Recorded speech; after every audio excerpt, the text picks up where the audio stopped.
So I wanted to do a really quick semi-showcase, semi-addendum to the Celestial Voidforged, and just show some kind of well-known ideas, but just kind of roll them all together, explain why it's so good, and talk about these specific synergies here.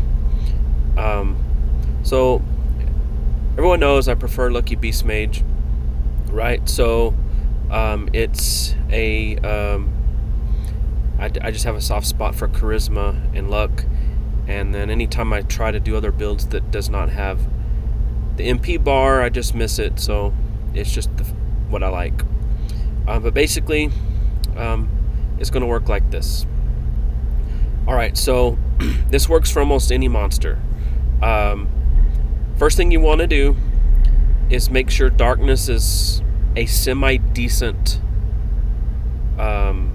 resist. That's all you need to know. The rest of the resists will never matter. So what you're going to do, obviously, is you'll prime Chaos Orb, and even if it landed at 80%, I probably would have been fine with it, because I have Bard of War and Creature 72 is going to go twice. Then from here, I'll just do Optico. I'll go ahead and do Eternal Champions, and then I'm going to do Foam Finger on the plus 50% pet mode.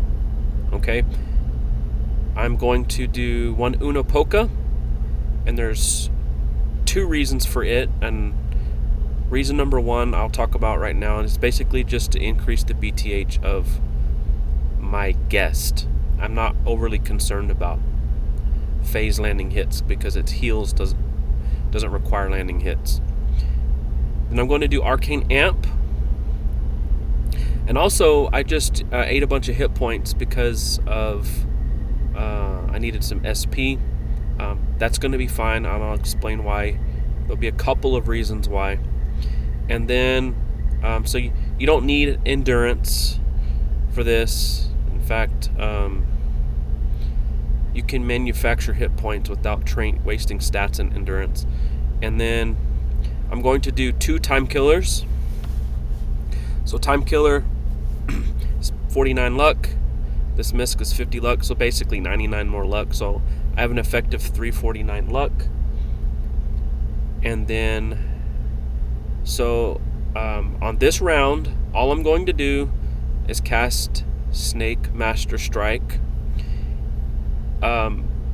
So there's the darkness synergy in that I want to be able to scale my panic with Creature 72 faster, and this is a darkness spell, so that's why you want to make sure darkness is the element that is the worst.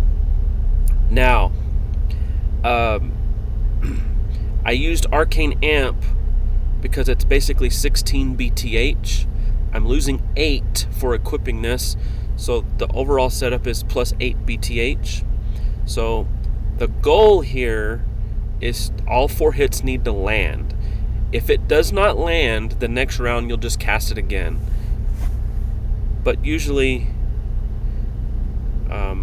most of the time it lands. So you got 4 rounds. That's 1 round per hit, so we're good. So if you'll notice the heals here by phase, so I've replenished quite a bit here. Now, the reason why I'm not overly concerned about my hit points, and this monster doesn't have a whole lot of hit points, but I do have a panic guest that's lowering monster damage. So basically, this monster's damage is currently reduced. This is after this guy went twice, and then she ate a capped panic twice. So she basically ate 80% melee panic twice. So she took 160% melee panic, and it still remains. Now, it's at 0.676. So the monster has a 67% offense right now, and that will only grow with each round. Now I'm going to switch to this Voidforged Celestial. get out of Foam Finger because I was using it to get as much resources as possible. And now I'm going to equip Cephalolas. I think this one actually hits harder than Entropy.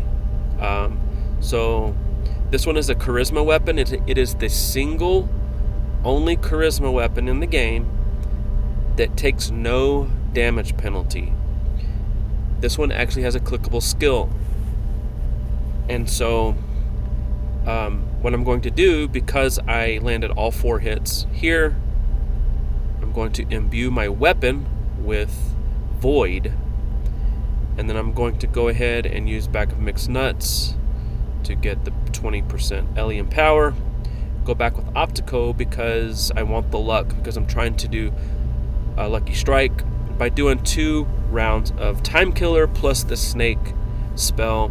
That ended up with 3 rounds of ×5 Hyper Crit. So basically I have a 50% chance to do 2 Lucky Strike with Void damage that has no damage penalty, and plus I have the Alien power here. So I'm using my Misc as basically a damage Misc also, because I'm adding 49 luck, and I'm hoping to Lucky Strike.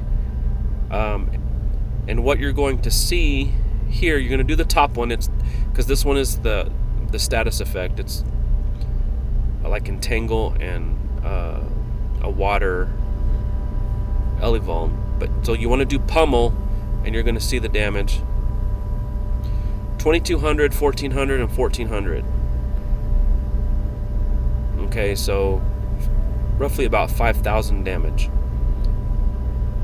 If this monster had not died, this guy would go twice again, and this guy would go twice again, and these resources would probably be full, and then the Void Imbue created a Void Poison that would have probably full healed me because it's based on damage.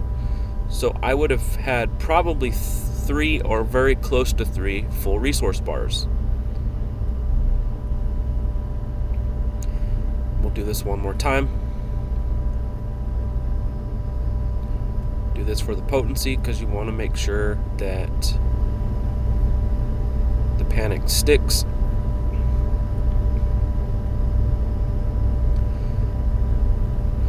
So again, this monster will be dead after the end of the 2nd round.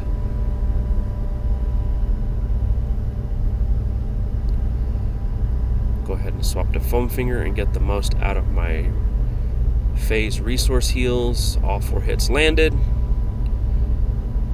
So now we have 34% panic, 900 and 600 heal there, 500 and 600 there. So as you can see, getting back some pretty good resources. Voidforged, Cephalolas, Imbue, and then we will have a dead monster.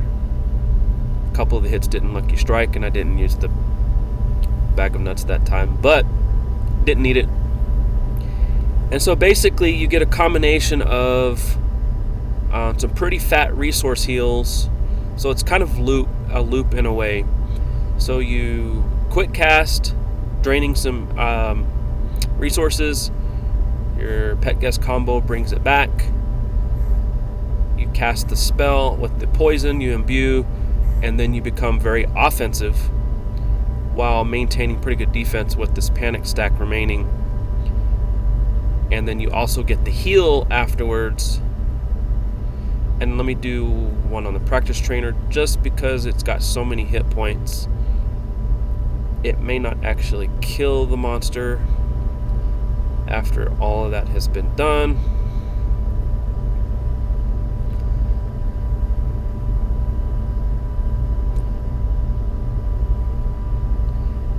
Just to demonstrate exactly how much your Void Poison will end up doing for like the higher hit point monsters.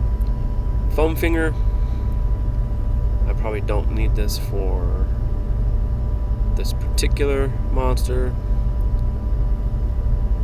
I'll just do it. As you can see, 39%. It goes to 48, and then So you go from 39 to 57. That's acceptable.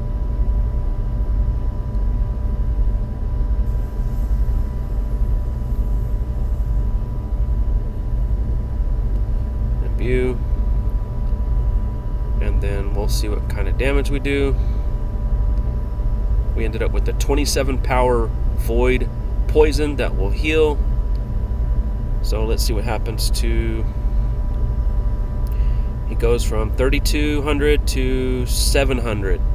So that's a 2,500 hit point heal.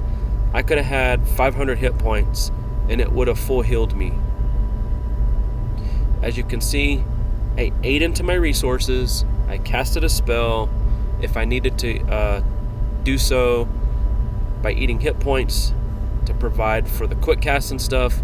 I did massive damage and then it healed me back.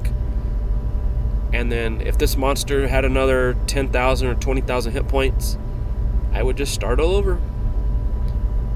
And so there you have it.